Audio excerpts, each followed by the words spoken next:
Have you ever felt like your mind was cluttered? Not cluttered because there's no space, but because there's too much. Too many thoughts, too many worries, too much noise from emails, texts, notifications, and people you don't even really care about. Yet they show up in your feed every single day. Not because I didn't sleep, but because I have too many tabs open in my mind. Every morning, he removed one item from his office. One day, it was a pen. Another day, a book he no longer needed. I asked him why. He smiled and said, "I don't need more to work better." 3 minutes, but enough to color your entire day. Before you sleep, take a few minutes to plan gently for tomorrow.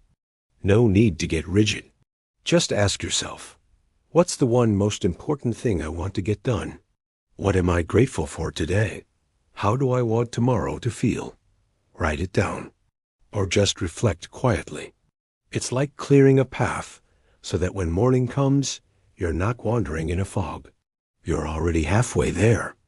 If you want to make a difference in the world, start by having the clarity to think clearly and the calm to act with intention.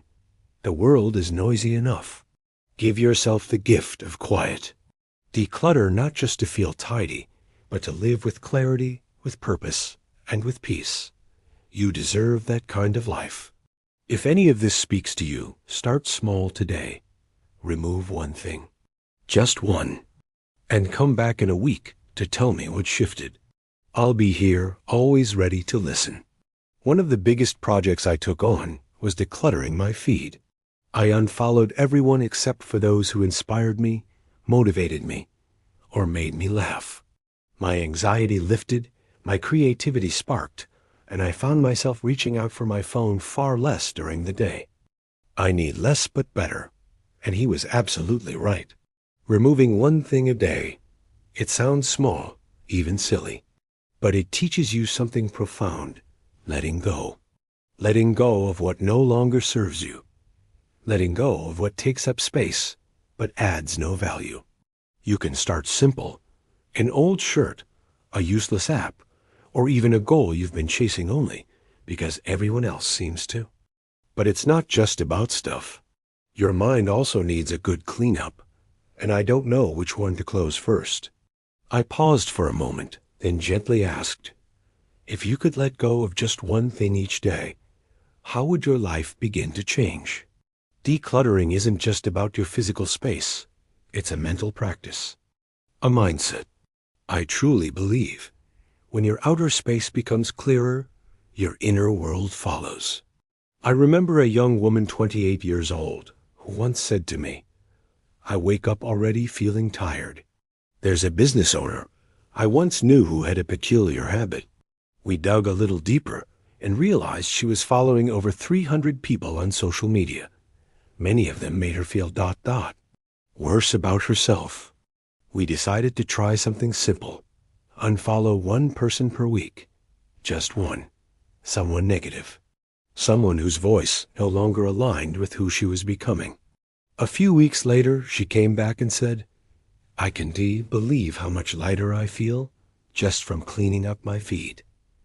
See, our minds are like gardens. Every post, every voice, every story we let in, that's a seed. And if you leave too many toxic seeds, they crowd out the healthy ones. They take root. I want you to imagine this. You wake up. There are no notifications screaming for your attention. No wave of negative headlines as your morning coffee brews. You know what you want to focus on, and there's space in your mind to breathe.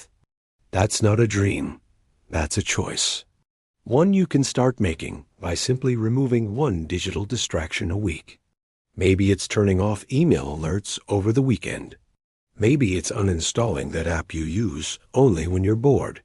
Maybe it's charging your phone in another room at night. It's not easy, I know. We live in a world where your attention is the most expensive currency. But knowing what deserves your attention, that's real power. One young client of mine always felt anxious, like a constant hum in the background of her day.